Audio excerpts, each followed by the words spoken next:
At the family's annual dinner, my brother smirked across the table and, with that familiar arrogance, called me a failure. I didn't argue, I didn't even flinch. Instead, I raised my glass, stood up, and said calmly, "You're fired." He laughed, loud, mocking, uncontrollable. Fired? From what? "You don't own a company, little sister. But don't worry. Dreams are valid," he said, smirking as if he'd won. And then, his phone rang. He answered, still grinning at first, but the expression faded. I watched his face drain of color as the words came through. "Your services are no longer needed."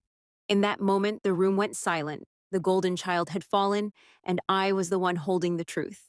My name is Naomi Carter, and for as long as I can remember, I've been the shadow in my own family's story. The invisible one, the disappointment, the failure. Now, let me tell you how we got here.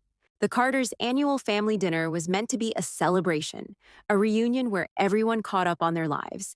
But for me, it always felt like an execution, a night where my parents compared, measured, and judged me against my older brother, Daniel. He was their golden child, their trophy, their walking success story. And me? I was the cautionary tale they whispered about. This particular evening was even grander than usual. My parents were celebrating their 40th wedding anniversary, and they wanted the entire extended family present. They rented out the ballroom of an upscale restaurant, decorated with white roses and golden lights, making it look like a royal banquet. It was Daniel's kind of stage, perfect for him to shine, perfect for me to shrink.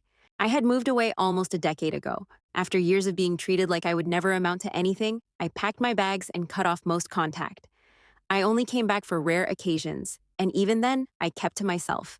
But this night, I couldn't avoid it. It was family, it was an anniversary, and deep down, I wanted to prove to myself, maybe more than them, that I wasn't that lost little sister anymore. The dinner started the way it always did. Champagne glasses clinking, relatives fussing over Daniel's latest accomplishments. He boasted about his salary, his penthouse apartment, his expensive car. Every word he spoke dripped with arrogance, and every nod from my parents fed his ego further. They adored him. They always had. Then came the moment.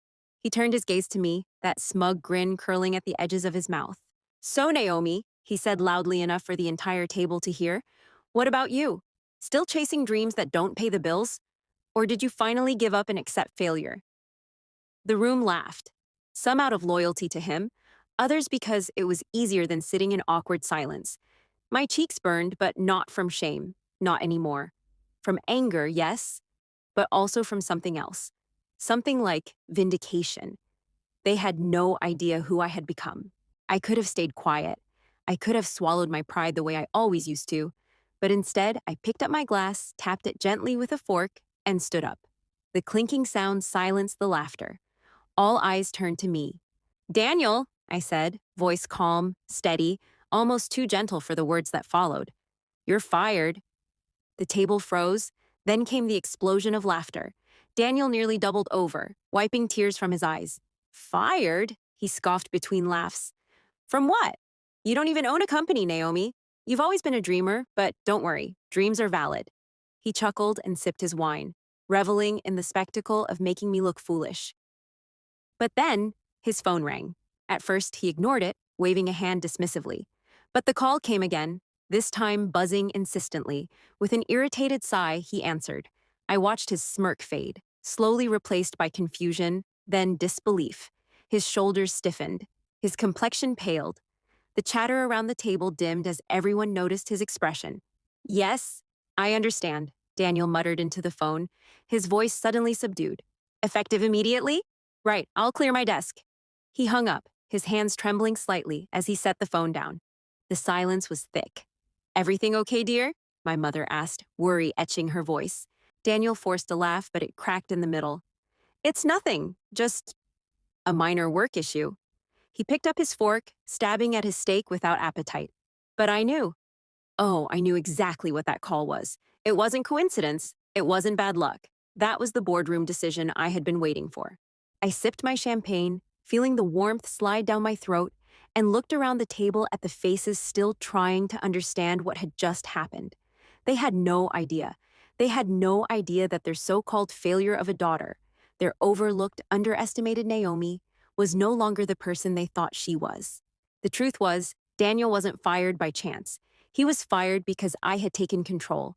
I had pulled the strings, and this dinner, this humiliating spectacle he thought he had orchestrated for me, was about to become his reckoning. But before I explain how it all came to this moment, you need to understand what it was like growing up as Naomi Carter, the forgotten sister in a family that worshipped Daniel like a god. You need to know how far I had to fall, how much I had to endure, and the long road I walked alone before I finally rose. Because this story isn't just about one phone call or one dinner table humiliation. It's about revenge, yes, but it's also about survival. It's about a girl who was written off as nothing, who turned into something her family never saw coming. So let me take you back to the beginning. Before the champagne glasses, before the firing call, before the Golden Boy's downfall. Let me tell you how I became the woman who clinked her glass and calmly told her brother, the family's shining star, that his time was up. Growing up as a Carter meant living in Daniel's shadow. From the moment he was born, he was the golden boy, charming, intelligent, the one our parents believed would carry the family name with pride. At every school event, every holiday, every milestone, it was always Daniel this, Daniel that. His trophies lined the shelves, his pictures filled the family albums, his stories were retold over and over like legends. And me? I was the quiet one, the one who was sweet but not exceptional, the one who tried hard but never quite measured up.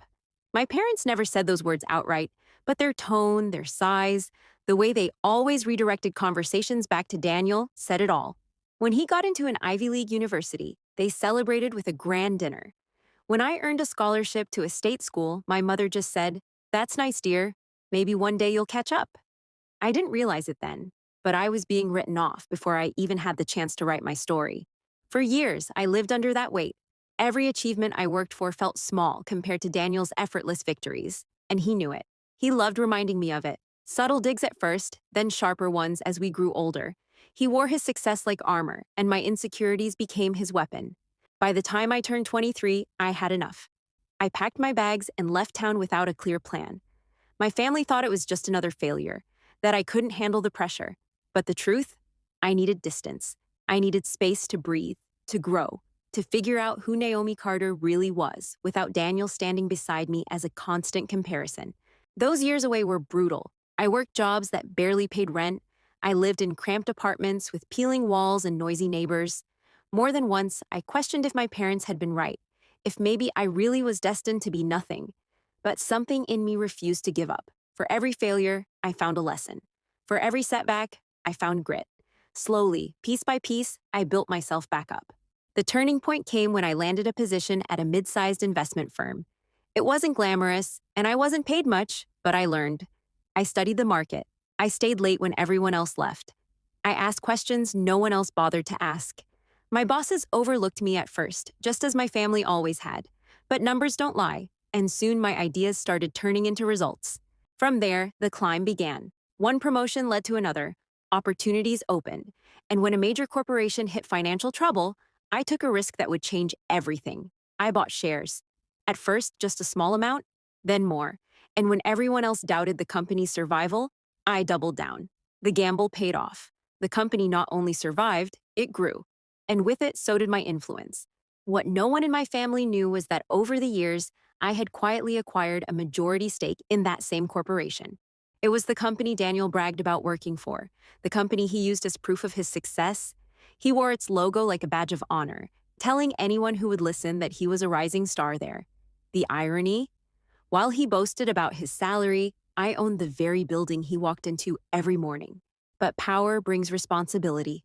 As the new majority owner, I sat in board meetings, studied financial reports, and made decisions that shaped the future of the company. That's when I noticed something troubling.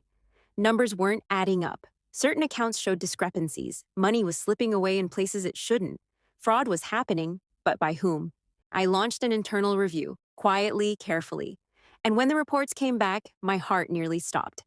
The name that surfaced wasn't just any employee. It was Daniel, my brother. The golden child, the man who mocked me for being a failure, was siphoning money from the company I now controlled. At first, I couldn't believe it. I wanted to think it was a mistake, some clerical error. But the evidence was undeniable. Transfers, forged signatures, expense reports that didn't match reality. Daniel had been living his lavish lifestyle, not from talent, but from theft. I remember sitting in the boardroom that night, staring at the report under the dim glow of the overhead light. A part of me wanted to cry, not for him, but for me, because this was the truth I had chased all my life. Daniel's pedestal had been built on lies, and my parents' blind adoration, it had shielded him from consequences for years. The next morning, the board convened. I presented the findings. Some were shocked, others weren't surprised. Apparently, Daniel's arrogance had rubbed more than a few people the wrong way. The vote was unanimous. His position was terminated, effective immediately. And yet, as I sat there, I hesitated. Legally, I could have pressed charges. He had stolen, after all, but blood is blood, no matter how poisoned the bond. I thought about my parents, about their faces if they saw their perfect son behind bars. I thought about the humiliation he would already face when word spread, and I made a choice. Mercy. He would be fired. Quietly, swiftly, without handcuffs. I'd let him fall, but I wouldn't destroy him completely. Which brings us back to the dinner table. Back to the smirk, the laughter, the way he mocked me in front of everyone, unaware that his empire was already crumbling beneath him. That phone call wasn't chance. It was the sound of his downfall catching up to him. But to the rest of the family, none of this was visible yet. They still saw him as the golden child, and me as the invisible one. That was about to change. Because I wasn't just Naomi, the overlooked sister, anymore. I was Naomi Carter, the woman who owned the company Daniel thought he worked for. And soon the truth would come out. The dinner wasn't over. The real reckoning hadn't even begun. I sat there at the dinner table, watching my brother's smug expression melt into shock as he hung up the phone. The room went quiet, forks frozen midair, glasses hovering just before lips. What the hell was that? He muttered, staring at his phone like it had betrayed him. I didn't move. I just let the silence stretch. Then slowly, I leaned back in my chair and said, "That was reality catching up to you, Adam." My mother gasped. "Elena, don't talk to your brother like that. He's the reason this family is respected in town. Do you have any idea what he's done for us?" I wanted to laugh, but my chest felt heavy. For years, that sentence, "He's the reason this family is respected," was thrown at me like a stone. They didn't care about my late nights, my failures turned lessons, or my quiet victories. Respect to them came with a price tag. But now, the so-called golden child was trembling. He turned to me, his voice cracking. "What did you do?" I tilted my glass, watching the red wine catch the light. "Nothing you didn't do to yourself." The truth is, weeks earlier, when I officially took majority control of the company, I started combing through the financials. It didn't take long to uncover the trail: embezzled funds, false expense reports, bonuses signed off without authorization. At first, I thought it was some mid-level manager trying to skim off the top. But when the numbers pointed higher, the name that kept reappearing was one I knew too well. Adam, the brother who bragged about his lavish life, the one who sneered at me for never measuring up. The same man my parents worshipped like a trophy son. He wasn't successful. He was a thief dressed in a tailored suit. And tonight, at this very table, the masks were falling. My father slammed his hand down. "This isn't funny, Elena. Did you really call his boss and make him lose his job just to embarrass him here? That's pathetic, even for you." The words stung, even though I expected them. They always assumed the worst of me, always believed him, always doubted me. So I did what I'd been waiting 10 years to do. I told them the truth. I didn't call anyone. He got fired because the company finally saw what he's been doing: skimming money, lying on reports, stealing. The table erupted. My aunt covered her mouth, whispering, "Oh my God." My cousin shook his head in disbelief. Adam shot to his feet. "That's a lie. You've always been jealous of me. You're making this up because you can't stand that I'm better than you." His voice cracked on that last word. Better. He clung to it like it was the only thing he had left. I stood too, meeting his height, my voice calm but cutting. "Better? You built your whole life on fraud. You didn't earn your house. You didn't earn your car. You didn't even earn your seat at this table. Every bit of respect they gave you was stolen." I could see my parents' faces twisting, caught between denial and fear. They wanted to defend him, but the weight of my words was sinking in. Adam turned to them, desperate. "Dad, Mom, she's lying. You know me, I'd never..." But I cut him off with the final blow. "You want proof? Look at the company's latest board filings. Look at the CEO's statement tomorrow morning. Or ask me directly. Because whether you like it or not, I'm the one who signed off on his termination." The room went still again. My mother blinked, her lips parting. "You..." What? I met her eyes. I own the company now. I bought controlling shares months ago. That's why I've been gone. That's why I've been building quietly while you all assumed I was failing. Tonight, when I said, "You're fired," I wasn't joking. I was just letting him know the truth before the rest of the world does. The silence was deafening. Adam's face went pale. His phone buzzed again, and he didn't dare pick it up. My father's hand slipped off the table, his jaw tightening as reality hit him. My mother sat frozen, her fork clattering onto her plate. I took a deep breath, my chest rising with the release of years of silence. Then I said the words that had burned inside me for a decade. You spent years telling me I wasn't enough, that I'd never measure up, that Adam was the pride of this family. Well, maybe I failed in your eyes. But I learned, I fought, I built. And now the so-called failure is the one holding all the power. No one spoke, not even Adam. I set down my glass, the clink echoing in the stillness. Then I added one last piece of mercy. And before you think I ruined him, understand this. I could have pressed charges. I could have dragged his name through the mud, had him in court, and let him rot for fraud. But I didn't. Firing him was mercy, my mercy. Adam's head dropped. For once, he had no comeback, no smirk, no insult, just silence. I looked at my parents one last time. You wanted a golden child. You got one. Just not the one you expected. And with that, I walked away from the table. For the first time in years, I wasn't carrying shame. I wasn't carrying doubt. I was carrying the power of my truth. And it felt like freedom.